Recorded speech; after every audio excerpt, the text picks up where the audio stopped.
À la fin de décembre 2024, je suis parti au Brésil. Je réalisais ainsi un vieux rêve, celui d'aller à la rencontre du peuple Enaoene-Naoe, un petit peuple autochtone de la grande forêt primaire du Mato Grosso. En effet, en 2021, j'avais lancé une action de solidarité afin de donner aux enfants de ce peuple marginalisé la possibilité d'apprendre. Mon voyage en bateau, en avion, en autocar, dura 3 jours et 3 nuits avant que je n'atteigne Vilhena, la ville la plus proche du village Enaoene-Naoe. C'est au cours de cet interminable voyage, après mon arrivée au Brésil, que j'appris le décès de mon père. C'est donc épuisé physiquement et émotionnellement que j'arrivais à Vilhena, où je pus enfin rencontrer Iholalare, le jeune homme Enaoene-Naoe avec lequel j'avais initié notre projet 3 ans plus tôt. Ensemble, nous achetâmes en ville le matériel scolaire ainsi que des médicaments essentiels destinés, eux, aux postes de santé de leur village. Puis, ce fut la dernière étape. 3 heures, sur une piste boueuse avec des ornières à n'en plus finir. Il faisait nuit noire depuis longtemps lorsque notre véhicule atteignit enfin le village. Après avoir traversé la grande esplanade centrale, il s'arrêta devant l'entrée d'une grande hutte familiale, une maloca, celle d'Iholalare, de ses parents, cousins, cousines, neveux et nièces, bref, de sa famille au sens large. En descendant de voiture dans l'obscurité, je fus pris d'une grande émotion, alors que j'étais entouré par de nombreux enfants et adolescents, dont certains étaient nos élèves, et que je réussis à reconnaître sans jamais les avoir rencontrés auparavant. La joie de cette première rencontre demeure pour moi un souvenir inoubliable. J'ai été assailli, enlacé et étreint de toutes parts. On me fit pénétrer dans la grande hutte dans laquelle je fus accueilli par des femmes et de nombreuses jeunes filles, toutes vêtues de leur traditionnelle jupette rouge vif. On me fit asseoir sur une chaise de bureau, dont la présence me parut quelque peu incongrue dans cette vaste hutte au sol en terre battue. Des élèves, nombreux, vinrent me saluer les uns après les autres. Il y eut beaucoup de joie, de sourires et de rires. Dodo Kéré, l'un de nos élèves, m'offrit un petit pendentif en perles minuscules, figurant un D majuscule, D comme Dodo Kéré. Ayant quelque peu sous-estimé mon tour de cou, il eut quelques difficultés à me l'attacher. Je connaissais, entre guillemets, Dodo Kéré depuis le tout début de notre projet, toujours souriant et jovial, très gentil. C'est aujourd'hui un jeune homme d'environ 16 ans. Ce premier contact, dans la pénombre de la Maloca, dura près de 2 heures, durant lesquelles Dodo Kéré resta assis à mes côtés. J'étais toujours entouré de nombreux enfants, garçons et filles, qui se pressaient pour me voir, pour me toucher, pour me parler, dans leur langue que je ne comprenais pas, pour faire des selfies, comme on dit, avec moi, ou tout simplement pour me sourire. Une jeune fille voulut m'offrir un bracelet. Hélas, ma main et mon poignet étaient beaucoup trop gros. Il fut impossible de me l'enfiler. Dodo Kéré alla même chercher une calebasse remplie d'eau et du savon avant d'entreprendre de me savonner la main et le poignet dans l'espoir que le bracelet puisse enfin glisser. En vain. L'un des élèves qui marqua le plus sa joie de me voir était Kahonoli. Voici quelques mois, il avait annonçait à tout le monde au village que désormais, il ne fallait plus l'appeler Caronoli tout court, mais Hervé Caronoli. Après cette première soirée, je passai près de 3 semaines dans ce village au milieu de la grande forêt. 3 semaines d'inconfort absolu, 3 semaines de piqûres d'insectes divers et variés, 3 semaines à patauger, souvent dans la boue lorsqu'il pleuvait, ce qui est très fréquent dans cette région amazonienne. 3 semaines à être fréquemment couvert de poussière lorsqu'il ne pleuvait pas. 3 semaines de forte chaleur, 3 semaines d'humidité, mais 3 semaines durant lesquelles je retrouvais la sérénité après le deuil qui venait de me frapper. 3 semaines durant lesquelles j'enseignais à ces enfants et adolescents du bout du monde.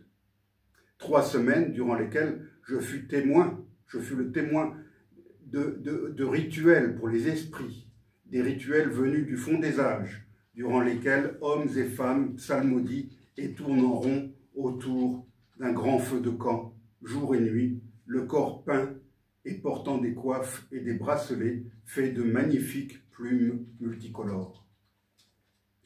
La soif d'apprendre de ces enfants et adolescents Enaonenawe, garçons et filles, fut pour moi comme un bain de jouvence et surtout une source d'espérance. Dans le monde entier, de la Papouasie-Nouvelle-Guinée à l'Amazonie, en passant par le Caucase et le bassin du fleuve Congo, sans oublier les îles de l'Océanie, des peuples autochtones, héritiers de cultures plurimillénaires, luttent afin de pouvoir continuer à vivre sur leurs terres ancestrales et conserver leurs traditions. Ils font face à de puissants intérêts économiques et géopolitiques qui tous se conjuguent pour les chasser, pour les repousser toujours plus loin, pour les subjuguer, pour les marginaliser et pour les asservir. En janvier 2025, j'ai eu le privilège de partager la vie quotidienne de l'un de ces peuples, le peuple Enaonenawe. Ce séjour exceptionnel m'a renforcé dans ma conviction que la cause des peuples autochtones est une cause juste et légitime. En épousant cette cause, je n'ai fait que suivre, très modestement, la trace de grands précurseurs dont certains n'ont pas hésité à offrir leur vie pour la défense de ces peuples. En ce qui concerne les Enaonenawe, j'ai toujours en mémoire le lumineux exemple du frère Vicente Cañas. Cet humble jésuite naquit en 1939 en Espagne. En 1961, il entrait au noviciat de la Compagnie de Jésus, où il exprima le souhait d'être envoyé comme missionnaire au Brésil. Le 3 octobre 1965, jour de la fête de Saint François Xavier, le frère Vicente reçut le crucifix de missionnaire au château de Xavier, en Navarre. C'est en 1966 que lui et d'autres frères jésuites arrivèrent à Rio de Janeiro. En 1969, le frère Vicente et le père Antonio Lassi sont allés apporter des soins médicaux aux Tapayunas, un peuple amérindien vivant dans la vallée de la rivière Arinos, dans l'état de Mato Grosso. Ce groupe ethnique avait encore, à l'époque, des relations très difficiles avec le monde extérieur. Le frère Vicente Cañas poursuivit ce travail jusqu'en avril 1970 avec une quarantaine de Tapayunas. En 1971, les frères jésuites Vicente Cañas et Tomás de Aquino Lisboa parvinrent à établir un premier contact pacifique avec un autre groupe amérindien, les Miki. Cela amena ensuite les deux missionnaires à fonder le Conseil missionnaire indigène qui existe encore de nos jours. En 1974, Vicente Cañas et Tomás Lisboa établirent les premiers contacts avec les Enaonenawe. Vicente Cañas se consacra totalement à ce peuple à partir de la fin de 1975. Il commença à vivre parmi eux. À l'époque, il n'était que quelques centaines, et il demeurait très fermé à toute forme d'influence extérieure. Il fut cependant progressivement accepté par ces Amérindiens qui avaient jusque-là vécu à l'écart du monde dit moderne. Vicente Cañas s'adapta pleinement à leur manière de vivre, à leurs coutumes et à leurs rites. Il expérimenta ainsi une nouvelle forme de présence missionnaire, respectueuse de la culture, des coutumes et du mode de vie de ce peuple autochtone. Durant cette période, Vicente Cañas travailla à la préservation du territoire de ses amis afin qu'il soit officiellement délimité et enregistré en tant que terra indigena Enaonenawe. Il avait bien compris qu'il s'agissait là d'une question essentielle pour la survie de ce peuple de pêcheurs et de cueilleurs. Une telle délimitation de leurs terres, ou plutôt de leurs morceaux de grandes forêts, aurait dû permettre de les protéger des grandes entreprises d'exploitation forestière, des immenses élevages de bovins, de la culture intensive du soja ou encore d'autres activités le plus souvent illicites, comme celle des orpailleurs et des braconniers. Vicente Cañas paya cet activisme de sa vie. Il fut assassiné, sans doute, le 7 avril 1987, à l'âge de 48 ans. Son corps, lardé de coups de poignard et mutilé, ne fut retrouvé que le 16 mai suivant, 40 jours après sa mort, dans la cabane solitaire qu'il occupait au bord de la rivière Juruena. Le 21 mai 1987, tôt le matin, il fut inhumé selon les rites autochtones, dans son hamac et avec sa hachette. Des représentants Enaonenawe et ceux d'autres peuples amérindiens, ainsi que des missionnaires, lui donnèrent une sépulture tout près de sa hutte. Une simple et large pierre marque le lieu de sa tombe. Dans le petit bâtiment scolaire que nous avons édifié dans le village Enaonenawe, j'ai fait accrocher au mur une photo en noir et blanc du frère Vicente Cañas. Sur cette photo, on le voit avec ses cheveux longs, portant autour du cou une multitude de colliers traditionnels, ainsi que de longs pendentifs de coton accrochés à ses boucles d'oreilles, comme un véritable Enaonenawe, ce petit peuple autochtone de la grande forêt auquel il avait offert sa vie. Oui, les Enaonenawe, comme tous les peuples autochtones du monde, peuvent et doivent avoir un avenir dans notre monde ravagé par les conflits et le consumérisme. Nous avons tant à apprendre d'eux, en particulier leur gestion de l'environnement et leur connaissance de la forêt primaire et de ses plantes. Leur fréquentation en janvier dernier m'a permis de me ressourcer et de prendre du recul par rapport à tant de petites choses qui nous paraissent essentielles, mais qui en vérité ne le sont pas essentielles. Au début de mon propos, lorsque j'ai évoqué mon arrivée au village, j'ai parlé d'Hervé Kaonoli, cet élève qui avait décidé d'associer mon prénom au sien. Le dernier soir, avant mon départ du village Enaonenawe, un autre élève, nommé Yamalotikwa, âgé d'environ 14 ans, vint me voir. Il m'offrit une belle flûte traditionnelle. Ce geste me toucha au plus haut point. Ensuite, alors que nous cheminions dans l'obscurité, à travers la grande esplanade centrale du village, il me demanda, à brûle-pourpoint, le nom de mon père.